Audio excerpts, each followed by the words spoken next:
नमस्कार, स्वागत है आपका एमपी तक पर। मैं हूं रवीशपाल सिंह। एमपी तक की इस खास पेशकश एमपी फाइल्स में आज हम बात करने वाले हैं मध्य प्रदेश की पूर्व मुख्यमंत्री और पूर्व केंद्रीय मंत्री उमा भारती के बारे में। अचानक से उमा भारती की सक्रियता क्या कुछ कहती है। उमा भारती पहले ही साफ कर चुकी हैं कि वो अगला लोकसभा चुनाव लड़ना चाहती हैं। उन्होंने ये तक कह दिया कि उन्हें ये चुनाव कहां से लड़ने की इच्छा है।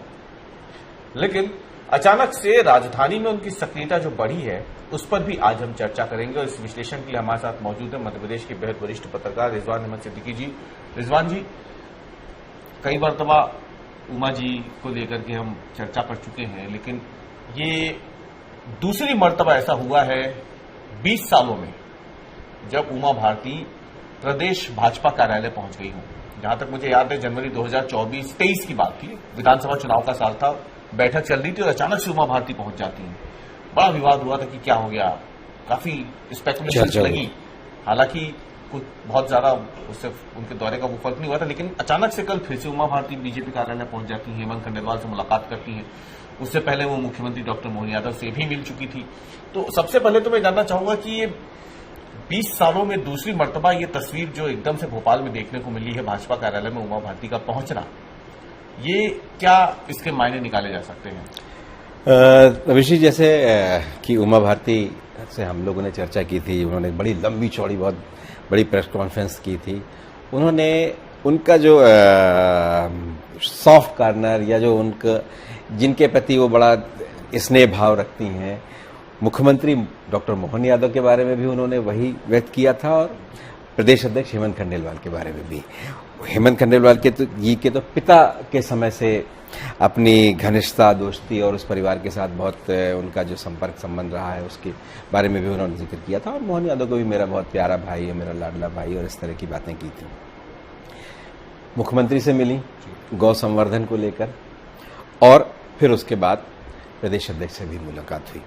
ये चर्चा है, जाहिर है वो मध्य प्रदेश में सक्रिय होना चाहती हैं, लेकिन चुनाव वो झांसी से लड़ना चाहती हैं, है ना। लोकसभा का चुनाव वो झांसी से लड़ना चाहती हैं। कई बार ऐसा लगता है कि जैसे वो मध्य प्रदेश के मुख्यमंत्री को एक कवर देना चाहती हैं, कई बार ऐसा लगता है। उनकी बहुत तरह की चीजें बीच में मुख्यमंत्री ने श्री कृष्ण का नाम गोपाल, माखन चोर, इस पर भी आपत्ति जताई थी। उमा भारती की तो एक बहुत बड़ी मांग का कुछ हद तक पालन मुख्यमंत्री मोहन यादव ने कर ही दिया है। कई शहरों में शराबबंदी लागू कर दी। बिल्कुल, वो जो धार्मिक क्षेत्र हैं जहां पर पवित्र नगरियां हैं वहां उन्होंने शराबबंदी कर दी है। तो उन्होंने जिस तरह से ये बात कही तो उमा भारती ने उसको भी कहा कि नेताओं को बहुत इस तरह की धार्मिक बातों पर बहुत नहीं पड़ना चाहिए, मेरा भाई बहुत भोला है और ऐसा है, कुछ अलग है इस तरह की, मतलब। लेकिन वो उमा भारती मुख्यमंत्री के प्रति बहुत सॉफ्ट कॉर्नर रखती है। और कई बार बीच में मुख्यमंत्री पर जब उनकी घेराबंदी की कुछ कोशिश मध्य प्रदेश स्तर पर हुई, शिवराज सिंह चौहान यात्रा पर निकल गए और बहुत तरह की चीजें हुई, उसी बीच उमा भारती मैदान में आई थी। एक उन्होंने कवर फायर जैसा कहें उनको उनके लिए दिया और उन्होंने फिर शिवराज सिंह चौहान और स्वर्गीय पूर्व मुख्यमंत्री सुंदरलाल पटवा, इन लोगों के कार्यकाल का भी उल्लेख किया और उनके साथ ज्यादती हुई है, इस तरह का भी उन्होंने जिक्र किया।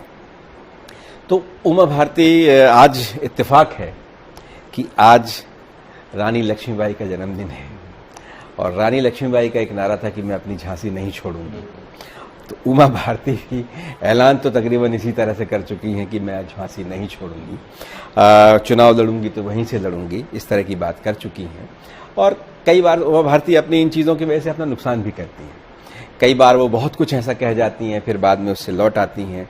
इस बार लेकिन उन्होंने जो कुछ भी कहा उससे वो लौटी नहीं, उससे और आगे बढ़ी हैं।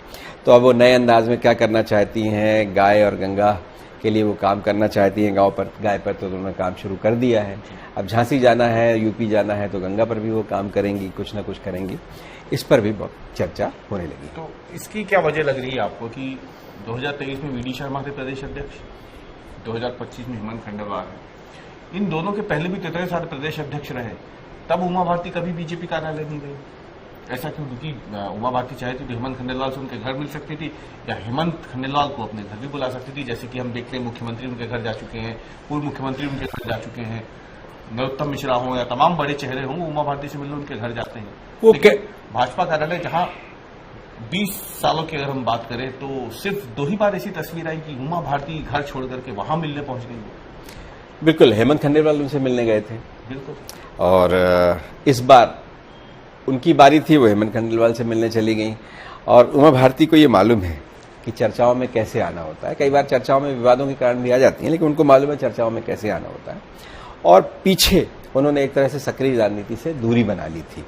चुनाव भी नहीं लड़ने का उन्होंने ऐलान कर दिया था, दूरी बना ली थी। पीछे तो ये भी कहने लगी थी कि अब वो सक्रिय राजनीति में बहुत नहीं रहेंगी।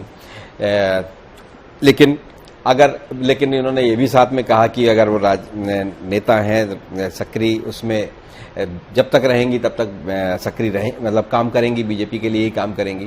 तो इस तरह की बहुत तरह की बातें वो कहती रही हैं और कहीं ना कहीं कई बातों में विरोधाभास भी रहा। लेकिन वो वहां गई और जाहिर है कि पीछे भी जब उन्होंने ट्वीट किए थे, बहुत 8-9 ट्वीट, वो जो ढेर सारे ट्वीट किए थे, तब भी उन्हें अंदाज था कि उन्होंने जो ट्वीट किए हैं वो चर्चाओं में आएंगे। और मीडिया ने उसको जैसे ही उठाया वो चर्चा में आ गए। उसी तरह से उन्हें यह भी मालूम है कि उस मुख्यमंत्री से गौ संवर्धन के लिए मिलेंगी तो चर्चा तो होगी, लेकिन अगर प्रदेश कार्यालय चली जाएंगी तो बहुत चर्चा होगी। और हुआ भी ये कि वो सुर्खियों में है, चर्चा में है और बाकायदा झांसी से चुनाव लड़ने का वो ऐलान भी कर चुके हैं। तो अब इसमें जो इनका कार्यक्रम शुरू होगा गौ संवर्धन, इससे झांसी का टिकट उनको कैसे मिलेगा, इस पर एक बात बताइए। क्योंकि वो तो कह चुकी है, जैसे झांसी की रानी ने कहा था मैं झांसी नहीं छोड़ूंगी, उमा जी भी कह चुकी कि लड़ूंगी तो झांसी से ही लड़ूंगी जी। फिर झांसी का टिकट कैसे मिलेगा? देखिए, गौ संवर्धन तो एक ऐसा विषय है, राष्ट्रीय स्तर का विषय है। वो तो अंतर्राष्ट्रीय स्तर पर भी जोड़ रही हैं। उन्होंने तो कहा कि अरब में भी अब गौशालाएं खुलेंगी, वो तो इस तरह की बात भी कर रही हैं। तो राष्ट्रीय स्तर का मुद्दा तो है ही। और जाहिर है भारतीय जनता पार्टी का ये एक ऐसा पक्ष है जिसमें कई जगह भारतीय जनता पार्टी बहुत अग्रेसिव है ऐसी चीजों में। कई जगह भारतीय जनता पार्टी इस रथ पर सवार हो जाती है और कई जगह बैकफुट पे आती है। किरण रिजिजू जैसे लोग कहते हैं कि वो बीफ खाते हैं, है ना, या गोवा के तत्कालीन मुख्यमंत्री, अब जो दुनिया में नहीं है, दिवंगत मुख्यमंत्री, वो कहते हैं कि बीफ की कोई कमी नहीं होने दी जाएगी राज्य में। कई ऐसे राज्य हैं, उसमें कई बीजेपी शासित राज्य भी हैं नॉर्थ ईस्ट के, जहां बीफ धड़ल्ले से मिल रहा है। तो ऐसी बहुत तरह के विषय है।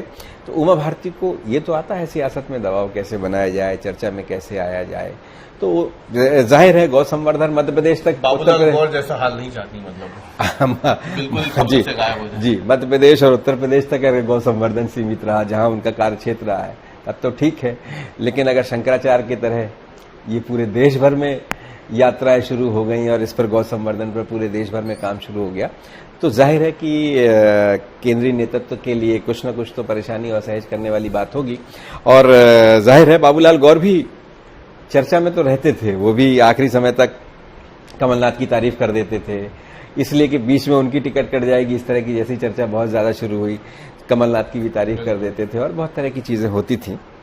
तो उमा भारती भी ये समझती हैं कि वो चर्चा में रहेंगी तो लोग उन्हें समझेंगे कि उनकी उपयोगिता है, और चर्चा से बहुत ही बाहर हो जाएंगी तो फिर जाहिर है कोई नहीं पूछता। बहुत बहुत नाम से बात करने के लिए थे वरिष्ठ पत्रकार जवाहर अहमद सिद्दीकी जी। साफ तौर पर उन्होंने कहा कि आप प्रासंगिक ना हो, नेता इस बात का बखूबी ध्यान रखते हैं। और बात जब उमा भारती सरीखी राजनीति की बेहद ही घोर, जिनको कहते हैं कि समझ है, अगर वो कोई कदम उठा रही हैं तो जाहिर सी बात है उसके पीछे कोई न कोई मकसद जरूर होगा। और अभी तक तो यही लग रहा है कि अलग अलग जनमानस से जुड़े हुए मुद्दे या उनकी भावनाओं से जुड़े मुद्दों को सामने रखकर उमा भारती खुद को प्रासंगिक लगातार मध्य प्रदेश की राजनीति में बनाई हुई है। और चुनाव भले ही वो विधानसभा का हो या फिर लोकसभा का चुनाव हो, उमा भारती ने साफ कर दिया है कि इस बार के विधानसभा और लोकसभा के चुनावों में उनको पार्टी नजरअंदाज तो कम से कम नहीं कर सकती। हमारी आज की चर्चा में इतना ही। कल हम फिर हाजिर होंगे एक नए मुद्दे और नए विश्लेषण के साथ। तब तक के लिए धन्यवाद।